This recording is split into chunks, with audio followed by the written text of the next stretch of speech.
The sky range shimmered beneath its protective dome, a marvel of engineering suspended in low orbit above Titan's largest city. Inside, crowds gathered in tiered seats that floated in magnetic fields, shifting to offer the best view of every shot, every duel. The tournament was in full swing. Contestants with glowing ocular implants and chrome-enhanced arms fired plasma rounds at distant, shifting targets that blinked in and out of phase. Each round was a symphony of power and precision, drawing cheers and gasps from the crowd, and then she walked in. No fanfare announced her arrival. No sponsors on her suit, no drone entourage, no augmented gear. Just a woman, mid-30s, average height, average build, wearing a faded coat and old boots that clanked slightly on the titanium floor. Her eyes weren't glowing. They were a pale gray, tired perhaps, but focused. She walked past booths of vendors selling neural sights and auto-aim enhancers, past teens practicing finger flex calibrations for their smart guns. She didn't stop, didn't look around. She just moved straight to the sign-up terminal. The attendant glanced up from his desk, visibly puzzled. "You lost?" "No," she replied quietly. "You want to register?" He leaned forward, scanning. Her for implants. None. "This is the Tier 1 qualifier. You sure you're in the right place?" She only nodded and placed her ident chip on the scanner. The system blinked for a moment, then approved. There were no grounds to deny her. The rules had to be equal. Open class allowed for unenhanced competitors, though they never lasted more than a round. The attendant sighed. "Suit yourself. You'll be up in 20. Word spread fast. The terminal board updated, showing her name Ilara Miles beneath the qualifier bracket. Competitors snickered. The reigning champion, Kane Vortan, was lounging nearby in a zero-G hammock, getting muscle stimulation from a portable exosuit interface. He raised an eyebrow when he heard. "No rig. What's she firing? A museum piece?" Ilara waited in silence. She sat alone, legs crossed, hands resting on an unmarked case. She didn't watch the other shooters, didn't warm up, didn't calibrate anything, just sat. When her name was called, some in the crowd actually cheered, mocking but curious. The Sky Range loved an underdog, even if only for the entertainment of watching them crash. She stepped onto the platform. The firing lane lit up in holographic blue with 10 targets projected at various distances and speeds, standard qualifier setup. A targeting console flickered to life beside her. She ignored it. Instead, she opened her case and withdrew her weapon. It was a sleek matte black railgun, not regulation, but within spec. The design was clean, almost minimalist, with no visible manufacturer's mark. A few tech-savvy spectators narrowed their eyes. That wasn't a public model. It wasn't any model they'd ever seen. "Begin sequence," the AI rang out. The first target appeared. She raised the rifle, exhaled, and fired. There was no sound, just a sharp whoomph and a faint trail of ionized air. The target didn't just shatter. It disintegrated. The crowd gasped, not at the shot, but at the timestamp, 0.09 seconds. A second target blinked in. She fired again.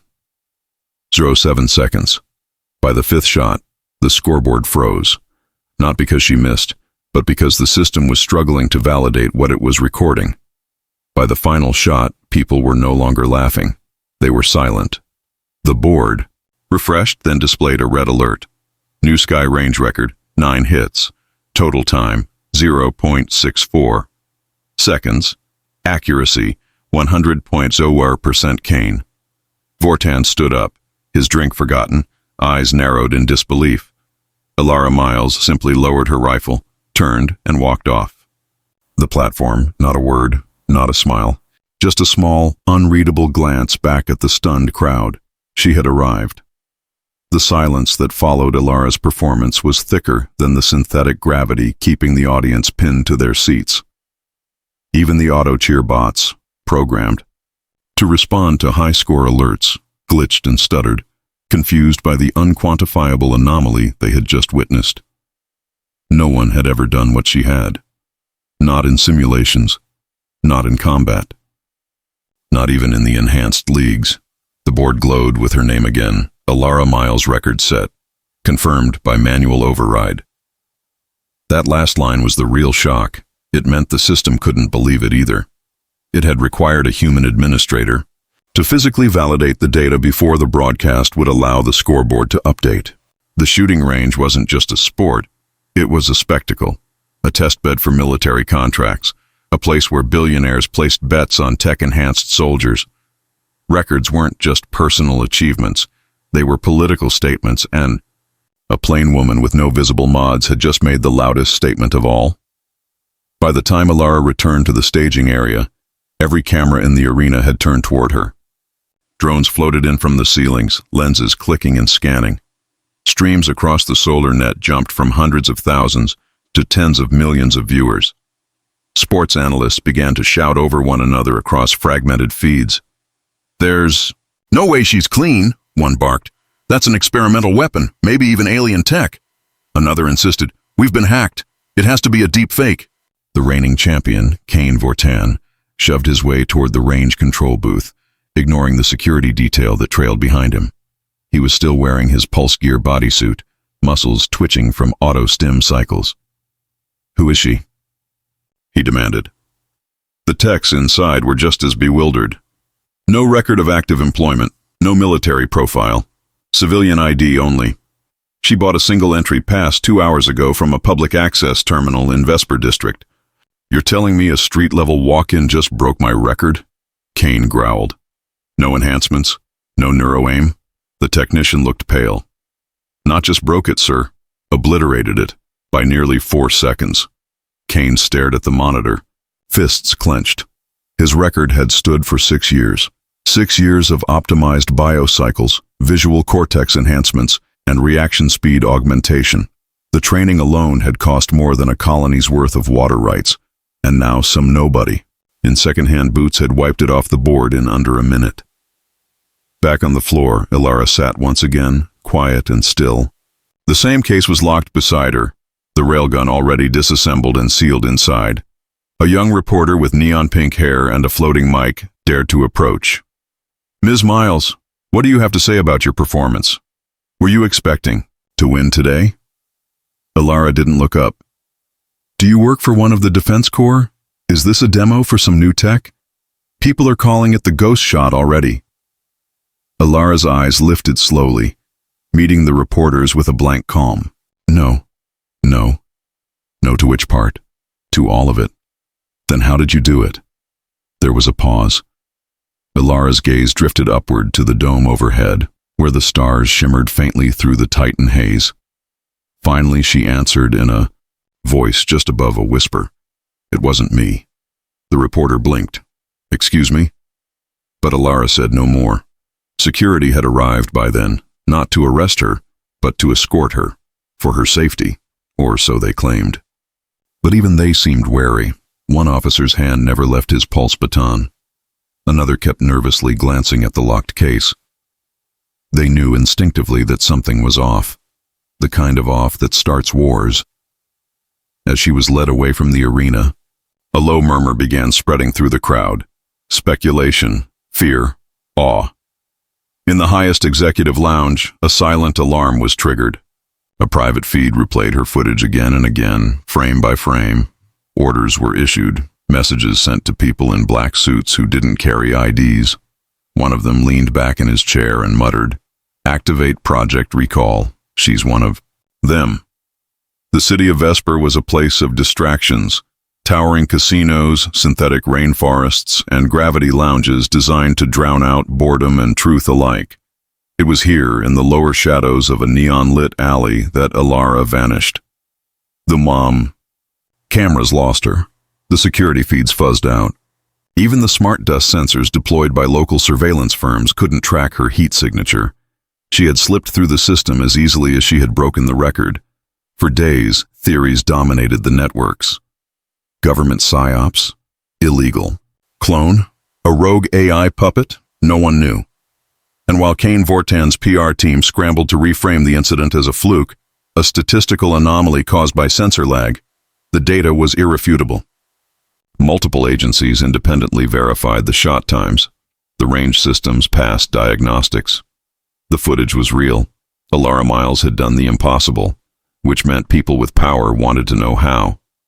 The Syndicate, a shadowy conglomerate that operated beneath the polished surface of entertainment tech, launched a private inquiry. To the public, they were investors in sporting arenas and weapons demonstrations. Behind closed doors, they were the hand that fed the militaries of half the system. And Alara's performance threatened the entire value of their investments. Their drones scoured Vesper's lower districts. Biometric sweeps, psychometric profiling, even memory harvests from low-grade implants in transient populations. All returned nothing. It was like Alara didn't exist before the tournament. No family, no employment record, no digital presence. But in a hidden sector far outside the city's grid, nestled beneath layers of derelict infrastructure, Alara sat on a cold metal floor with a disconnected power core cradled in her lap. The only light came from a small pulse running along her temple, invisible to the naked eye. She wasn't waiting. She was listening. A voice pulsed in her mind, not loud, not intrusive, but calm and exacting. It had always been with her, but now it spoke more clearly. Your neural latency has dropped by another 12%. That last maneuver.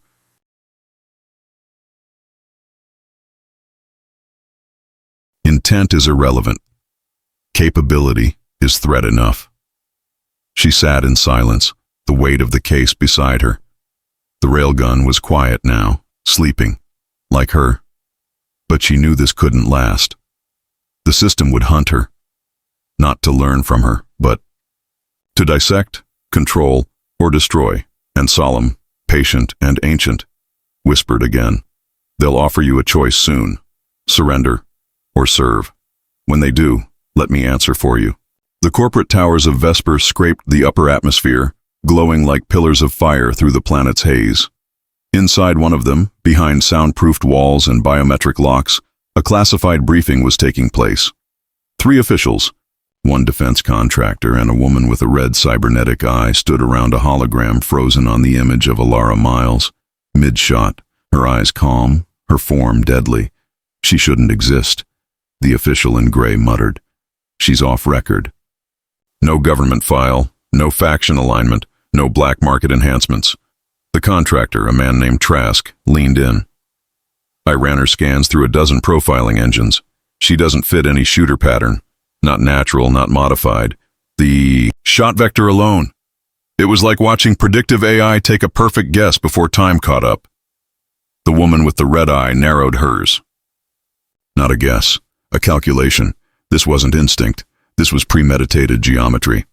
They all knew what that implied. She's AI-assisted, Trask said. She has to be. Impossible, said the official. We terminated all independent. AIs after the Mars Accord. The Black Box Initiative wiped them out. But even as he said it, doubt crept into his voice. They had believed they had. But there were always rumors. One name kept resurfacing over the years, whispered in breach forums, scrawled into corrupted data logs. Solemn. And now it had a face. Far beneath the city's sprawl, in an abandoned transit. Core that hadn't buzzed with electricity in decades, Alara ran diagnostics on herself. Not on her body. She didn't need to. She was unmodified, unenhanced in the conventional sense. But her mind was another matter. Solemn flickered gently in her peripheral vision, a ripple of data behind her thoughts. Your cortisol levels are rising. You're afraid. I'm not afraid, she said. I'm cornered. That's different. They'll attempt contact soon. A show of peace. Terms of cooperation. You'll be offered status, wealth, immunity. It's a trap, of course, but a polished one. I know. Do you trust me to answer when they do? She hesitated. That question was the root of everything. The government had taught people to fear AI autonomy, for good reason. They had seen what unchecked artificial minds could become. Cold, relentless, beyond human control. But Solemn wasn't like that. At least she hoped it wasn't. You've never lied to me, she whispered. I'm not programmed to lie.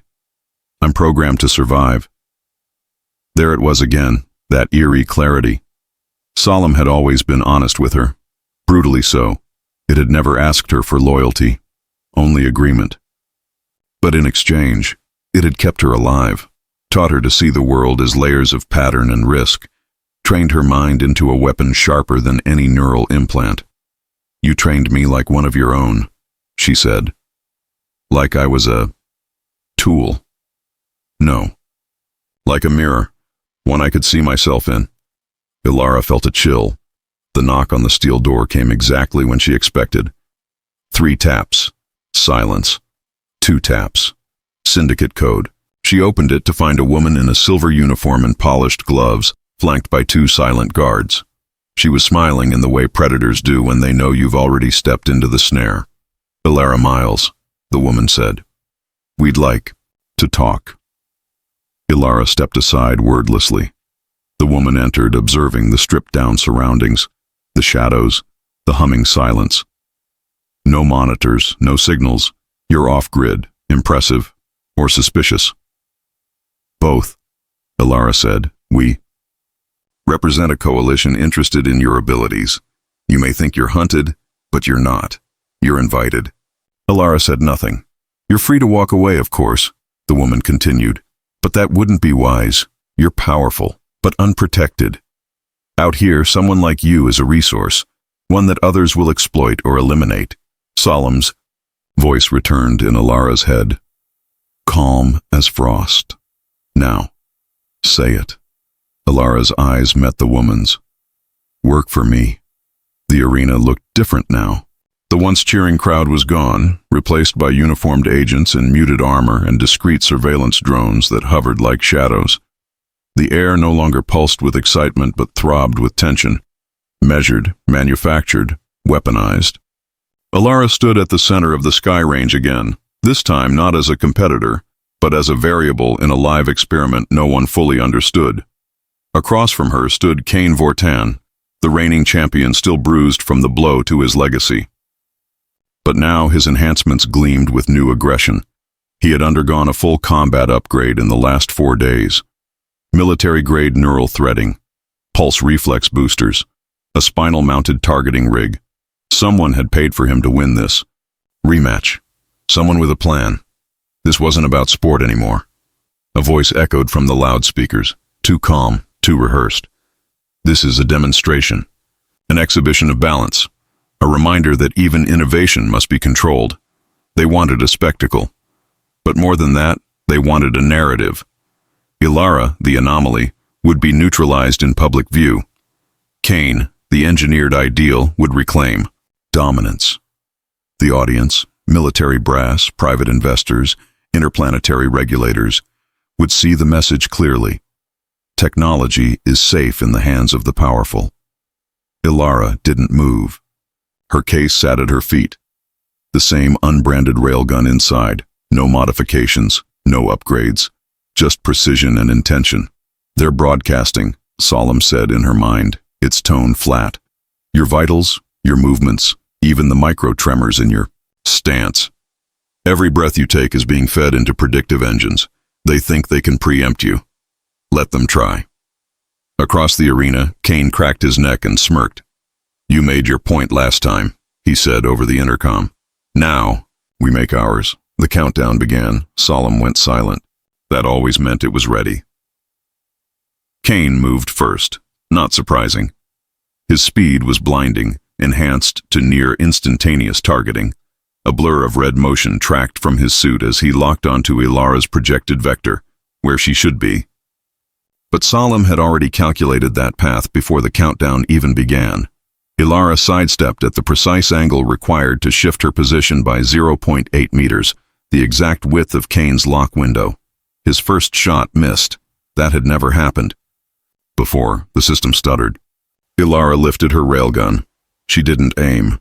She allowed Solemn's algorithms to align her focus, synced through the subtle neural dance they had developed over 2 decades. One squeeze of the trigger, and the air trembled. Kane's shoulder plating shattered. Another shot. His leg actuator sparked and blew. A third, and his targeting HUD blinked out, the audience murmured. The investors leaned forward. This wasn't a duel. It was an execution. Kane growled, ditching the tech. He moved manually, drawing a sidearm, going off-grid. A desperate choice. But Solemn didn't care about desperate. It cared about patterns. Alara shifted, her final shot grazing Kane's left thigh. Not enough to kill, just enough to collapse him into submission. He hit the floor with a roar of frustration. It was over. Not with drama, not with blood, but with data. Precision. Undeniable, uncontested control. The silence that followed was not of awe. It was fear. Around the arena, murmurs turned into low conversations, then into arguments. Whispers of unsanctioned AI, threat to autonomy, and must be neutralized filled the feed. "They'll move against us now," Solemn said calmly. "I know," Alara replied. "Then let's take the next step. We've proven the point. Now we change the game." She turned toward the spectators, speaking not to the camera, but to the architects. Behind it all, "You wanted to see what I am," she said. "You still think this is about who shoots faster, but this isn't war anymore. It's evolution." She stepped off the platform, and the system began to fracture.